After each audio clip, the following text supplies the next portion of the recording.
Madhav, thank you so much for joining me here on AudienceLed Presents.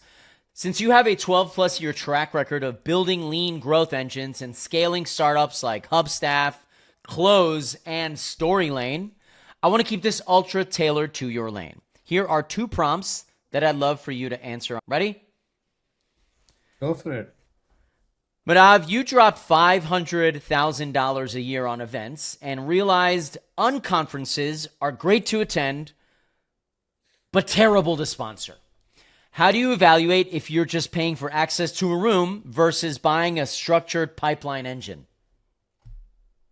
And if you don't have a booth, or if there's no way to talk to prospects one-on-one and not be able to have a conversation about your product, it's not a conference that we want to be at right now. It's just access to room, like we've done so much. It's not going to move anything. You're not going to remember these people. You're not going to do that. Yeah, so that was like a hard learning, and it might be different for different people.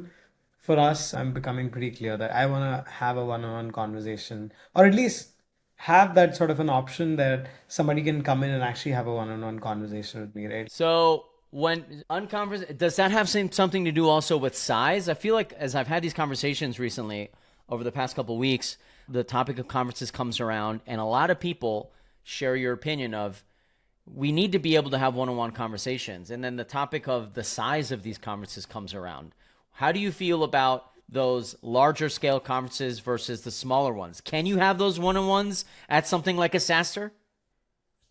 I mean, if you've got a booth, for sure, why not? I think the large and small is fine. It's just, I feel like the ratio of the number of vendors exhibiting to the number of people attending should be like the lesser the number of vendors and more the number of attendees. That's kind of like the ratio you want to be at. So typically, if let's say you're going for a 500 people conference and there's, I don't know, 50 vendors, man, that's a very, very competitive environment, right? And then let's say imagine if like you might have a 6,000 people conference with like maybe 20 exhibitors coming in. So the ratio is great, right? There's quite a few conferences that just have a ton of vendors, and then it's never going to get you back the investment that you make. So yeah, that's one way to find out. Doesn't matter if it's small or big. Thank you so much for answering that one, Madhav. Madhav, this next one is a tactic spotlight. Your upcoming book, congratulations, by the way. Your Thank you. upcoming book argues that differentiation is the only marketing problem that matters right now. How do growth teams design pattern interrupts that break through the noise and turn cold, ignored outreach into live pipeline? I did some analysis. There's a very famous sort of MarTech landscape report where you can see in 2011, I think it was like maybe 150 or maybe I think 1,000 vendors or something. And then if you zoom into 2024, it was about 15,000 vendors. You see that quadrant and you just can't see any logo. It's so packed, right? And like MarTech and sales tech are generally quite brutal categories. But then I looked at the G2 data and I looked at from 2019 when they had about 50,000 vendors across all software categories to 2024 where now they have 150,000 vendors across all software categories. So it's not just in MarTech or sales tech, like literally every software category is getting brutally crowded. Also, like with Software all is of eating these, up the world. but what I would say is that it's just becoming a lot easier to build apps and ship out features. There's competitors popping in all day, every day. And so typically there your moat is how people remember you, how you differentiate. So if you're gonna be like everybody else, you're gonna be like everybody else, and it's also gonna be the thing that's gonna kill you. And that's what we're seeing across. And that was one thing intentionally that I also worked on at Storylane, that we gotta do things differently. And then I had this idea. So I always used to think that, okay, how can you think differently? If today, if somebody went and asked you that, hey, let's come up with an idea that can go viral right now. And you're like, okay, I don't have an answer to that. It's a very directionless question. So then, if you flip that question and basically ask that, okay, what's a pattern that exists in your category that you can interrupt and perhaps grab attention, right? So that's the whole philosophy of like pattern interrupts. And so typically you can look for like there's patterns in blogging, and there's patterns in how videos are produced, and there's patterns in how event swag is created, and there's patterns in how webinars are done, or like how the way you're doing podcasts and all of these social clips. Everywhere there's like patterns everybody's following, and the moment you interrupt it with something interesting, you're gonna get immediately noticed. So that was the sort of premise of it. And then I built a framework called Pipe, which is basically pattern interrupt portfolio engine. So what it is, just identifying the pattern is not enough. You need the right guardrail. Like for example, a guardrail or like an interrupt could be you wearing a duck suit and dancing in the middle of a conference floor, right? You will get Yeah. attention, but is it going to educate people about your product? Is it going to move things, right? So you got to have the right Unless guardrails. it's Is it for on? ducks, probably not. No. So, like, you gotta ask yourself questions like, is it on brand? Is it off brand? Is it educating about our product? Not all interrupts make sense. One interrupt is not going to change your entire marketing strategy. It's got to be like a portfolio of bets. And typically, what's going to happen is that you're going to try 8, 10 things, two of them will work, and they'll compensate for the other eight. So, that's the whole portfolio analogy. And then the execution is just about how do you build that muscle power in your team. So that's how I would approach it, whether I'm in an existing company or whether I'm an emerging company that's trying to gain market share, or if I'm a leader in a company where the growth has stalled and I'm trying to figure out how do I make things work for a campaign that's not working right. Typically, I would try to find, okay, what pattern are we following? What can we interrupt it with that's going to like change the performance of the campaign? When everyone zigs, you want to zag. Right. Correct. If everyone's going one way, try to go the other. I like that way of reframing it. That seems much more actionable instead of telling your marketing team, let's go viral. This seems like more of a framework, more of a, this is something you can actually go do. Go identify the things. If everything looks like a sea of white, find the red X. We need to be the red Correct. X, right? Percent. Yeah, you got to be the person that if everybody at conferences giving out bottles and t-shirts and all that, you got to be the person who's giving out sleep masks. That's a Yeah, great way to put it, man. Thank you so much. That's a really good little insight into the book. I don't know, it's not out yet, right? It's still pre-order.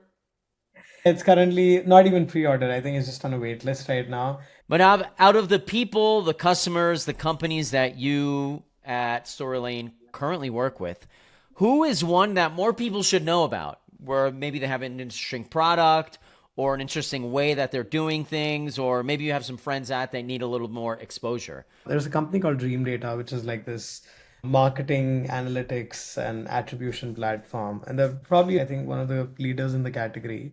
So they found a unique way to use their storyline demos. So like for example, in interactive demos like this, like a front end replica of your product that you can put on your website and people can click around, go with an interactive view of the product Did you without say actually. fun tent? No, I didn't. Oh, sorry. I was like, I'd never heard of content called fun tent. No. My So Storylane demos are these interactive demos. An interactive demo tech is like a front-end replica of your product without the back end attached to it. So there's no database, anything. It's just a HTML capture of the front. But the end user doesn't really realize it. So they can click on the buttons, they can click around and really get an experience of the product with like sort of these beacons to guide them. Now, a lot of companies use it on their websites and all of these different places.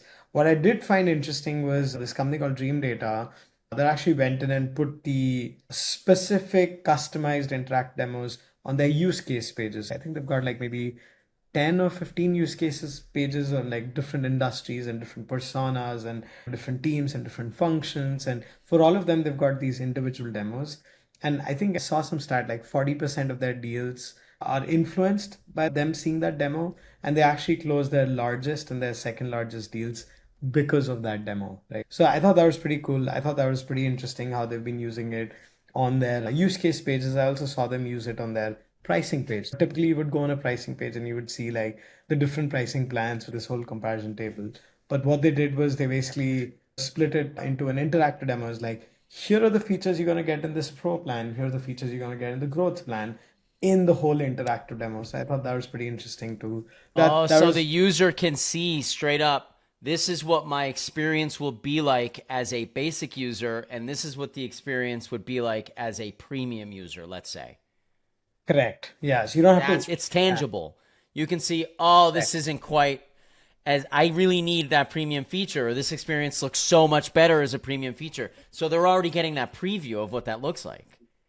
You don't have to imagine that feature, right? You can see it in action and you can know that, okay, this is what I get, this is what I don't get, which I thought was also pretty cool. Thank you so much, Yeah. Madhav. Last question, real quick. Where are the communities that you are part of or that you hang out in? Who is someone in those communities or that you see out on LinkedIn that really influences the work that you do out there? Okay, so the communities I'm part of the Exit 5 community, especially their Marketing Leaders Club. I'm part of this community called CMO Huddles, and then there's another community called Six Sense CMO Coffee Talk or something. These are all like marketing leader focused ones, and there's a few private communities that I'm part of. They're not even these paid groups, it's just either on a Yeah. WhatsApp or like all of these others. And that's typically where I go and ask questions about who do I admire? There's quite a few people. One that I've looked up to for a long time was Sydney Sloan. She used to be the former CMO at G2. She was absolutely amazing. She advised me to invest in customer marketing, and I've also met her at one of the dinners. She's absolutely incredible. I think she's a fantastic one. That's great. Yeah. Yeah. Sydney Sloan, I definitely have heard of Sydney Sloan. I love the fact that she's big on customer marketing. But Hav, that's the questions that I had for you, man, and we're pretty close here on time. I want to thank you so much from the bottom of my heart. From Austin all the way to New Delhi, and even when you're in San Francisco, I'm sending love, man. I really appreciate it. Thank you so much for joining us on AudienceLed Presents. Thank you so much. Later, See you in man. Austin.